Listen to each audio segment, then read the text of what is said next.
हरियाणा प्रदेश में 5 अक्टूबर को चुनाव होने हैं।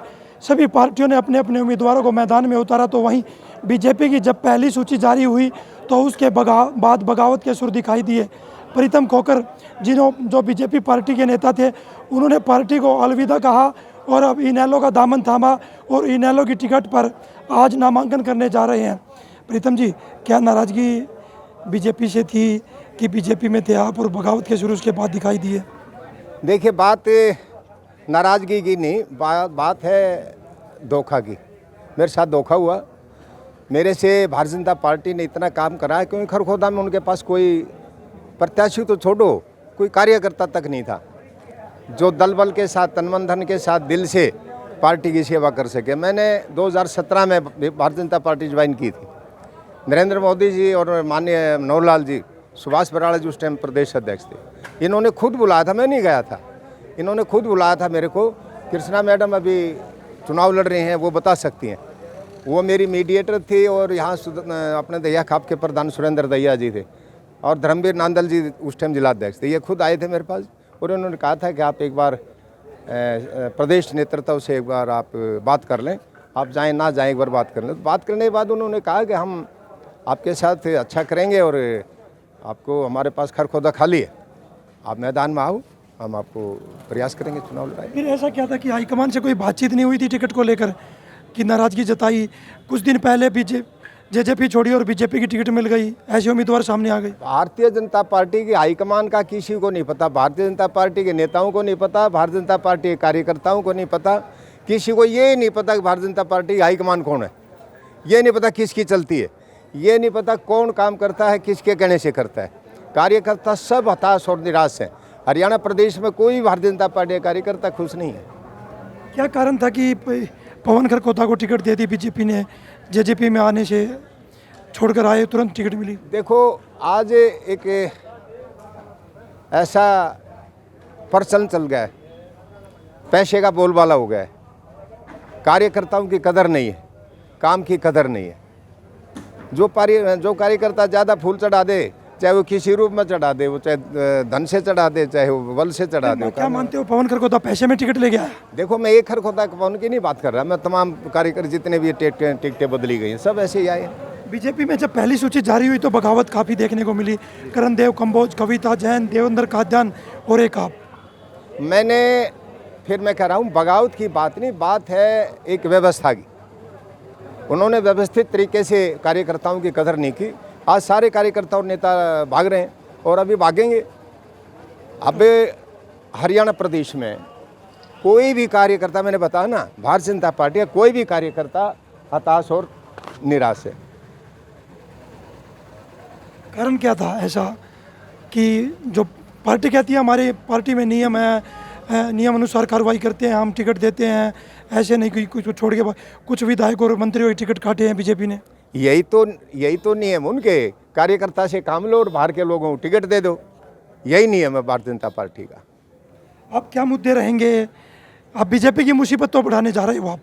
अभी इंडियन नेशनल लोकदल और बसपा के गठबंधन में चुनाव लड़ने जा रहे हो आप। मुसीबत नहीं बढ़ा रहा मैं। प्रदेश का कमेरा वर्ग इकट्ठा हुआ है। प्रदेश में किसान मजदूर की सरकार बनने जा रही है। प्रदेश के बहुत ही युवात्रक नेता, सबज छवि के धनी और सत्य की एक पहचान अभय सिंह चौटाला जी हरियाणा प्रदेश के मुख्यमंत्री बनने जा रहे हैं। और आगे लोकसभा का जब भी चुनाव आएगा, हो सकता है कि मिड-टर्म पोल हो जाए तो बहन मायावती जी इस देश की प्रधानमंत्री बनेंगी। अब लगातार कह रहे हैं कि खरखोदा विधानसभा को भूपेंद्र हुड्डा का गढ़ माना जाता है। यहाँ से लगातार कांग्रेस के उम्मीदवार जीत रहे हैं। भूपेंद्र हुड्डा जी 10 साल मुख्यमंत्री रहे, सब ने पता। भूपेंद्र सिंह हुड्डा जी आज क्यों कह रहे हैं, उसका एक कारण है। इंडियन नेशनल लोकदल बिखर गया था, वो कार्यकर्ता इधर उधर हो गए थे, आज सारा परिवार इकट्ठा होने जा रहा है। अब देखना भूपेंद्र सिंह हुड्डा जी कहाँ टिक पाएंगे। अब क्या मुद्दे हैं, किन मुद्दों को लेकर जनता के बीच जाओगे? क्योंकि पिछले 10 साल से बीजेपी की सरकार और आप बीजेपी के नेतृत्व में काम कर रहे थे खरखोदा में। चौधरी ओम प्रकाश चौटाला जी की जब सरकार थी, प्रदेश विकास की गति पर आया था। हर गांव पहला मुख्यमंत्री ऐसा था जिन्होंने गांव में जाकर के पैसा दिया था, विकास के लिए पैसा दिया था और ये कहा था अगर कोई कमी भी रहेगी और ले लो, मेरे खजाने भरे। उसके बाद रोजगार इतने दिए थे, कार्यकर्ताओं की कदर थी। कोई भी कार्यकर्ता अगर किसी प्रशासनिक स्तर पर कोई काम कराने जाता था, वो दिल खोल के जाता था और प्रशासन उनकी सुनता था। आज किसी की कोई सुनवाई नहीं। ऐसे ही अभय सिंह जी मुख्यमंत्री बनेंगे। आज मुख्यमंत्री की तरफ से प्रत्येक युवा जुड़ा हुआ है, प्रत्येक किसान अच्छी निगाहों से देख रहा है, लेकिन एक माहौल बनाने का माहौल बनता जा रहा है। जैसे ही माहौल बनेगा और ये माहौल वोट में परिवर्तित होगा और प्रदेश के मुख्यमंत्री चौधरी अभय सिंह चौटाला जी होंगे। जीत के लिए कितने आश्वस्त हो? जीत के लिए 100% आश्वस्त हूँ। ये दोनों प्रत्याशी सबने देख लिए, कांग्रेस का प्रत्याशी भी सबने देख लिया और भारतीय जनता पार्टी का भी प्रत्याशी। ये राज के ठाठ तो ले इसके, काम करने की नीयत नहीं है। आप इनसे, आप पत्रकार हैं, आप इनसे ये पूछना तुमने क्या किया। और बीजेपी के प्रत्याशी तो कहते हो कि हमने IIMT बना दी, यहाँ पर लाखों युवाओं को रोजगार मिलेगा। देखिए मेरी बात सुनो, अब सरकार थी कितने रोजगार दिए? अगर रोजगार ही देते तो ये युवा इकट्ठे क्यों होते? आपके सामने युवा खड़े क्यों खड़े? मैंने कोई पैसे देके थोड़ा बुला रखे। सरकार में तो आप भी थे। मैं सरकार में था, मैंने डेवलपमेंट का, मेरी पावर नहीं थी। अगर पावर मिलती तो मैं उसका भी जवाब देता। मैं साधारण कार्यकर्ता था। मैंने साधारण कार्यकर्ता के रूप में काम नहीं करवा पाए। मैंने कार्यकर्ता मैंने अपने बल पर काम करवाया। खरखोदा के अंदर इन दोनों प्रत्याशियों से पूछना तुमने क्या किया। प्रीतम खोखर ने अपने प्रयास से हाईटेक पार्क, अम्बेडकर भवन और हाईटेक पार्क बनवाया। गांव में जाकर के जहां भी डिमांड थी 22 अम्बेडकर भवन बनने लग रहे। किसी भी गांव की, चाहे जनरल चौपाल थी, चाहे बैकवर्ड चौपाल का मामला, चाहे वो गली का मामला था। ककरोई में जाकर देखो, एक बस्ती है बहुत गरीब लोगों की। दोनों प्रत्याशी मैदान में, कांग्रेस और बीजेपी का भी, दोनों कहते हैं कि सरकार बनेगी तो विकास की गंगा बहेगी। नहीं, विकास की गंगा अगर बह सकती है तो सिर्फ अभय सिंह चौटाला जी और बहुजन समाज पार्टी की जब सरकार बनाएगी तब बहेगी। अदरवाइज किसी की वो नहीं है। कोई गंगा कैसे बहाएंगे? अब क्यों नहीं भाई? भूपेंद्र सिंह हुड्डा जी ने क्यों नहीं भाई? सोनीपत को बैकवर्ड बना दिया। रोहतक के लिए उन्होंने काम किए होंगे। हमारे सोनीपत में बताओ क्या काम किया? ये IIMT जो अब आप कह रहे हो, चलिए, ये भूपेंद्र सिंह हुड्डा जी के टाइम में डेवलप होनी थी, क्यों नहीं हुई? ये KMP पड़ा था, क्यों नहीं हुआ? ये कोई नहीं कहने की बातें। प्रोजेक्ट तैयार अटल बिहारी वाजपेयी और चौधरी ओम प्रकाश चौटाला जी के टाइम तैयार हुआ था। KMP की नींव रखी थी, चौधरी ओम प्रकाश चौटाला जी ने KMP की नींव रखी थी। और इस इंडस्ट्रियल हब को चौधरी ओम प्रकाश चौटाला जी ने एक डिज़ाइन तैयार किया था।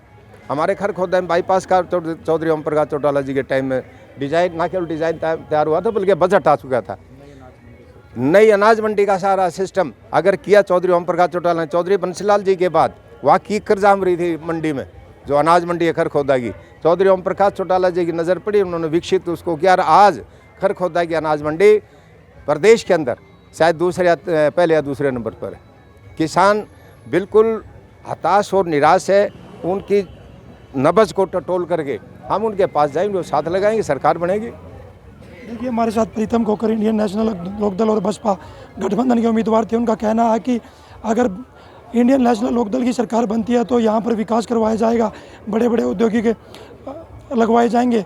आप देखना होगा 5 तारीख को जब विधानसभा चुनाव होंगे तो खरखोदा की जनता किसको विधानसभा चुनाव में अपना नेता चुनकर भेजती है। सोनीपत से पवन राठी, हरियाणा तक।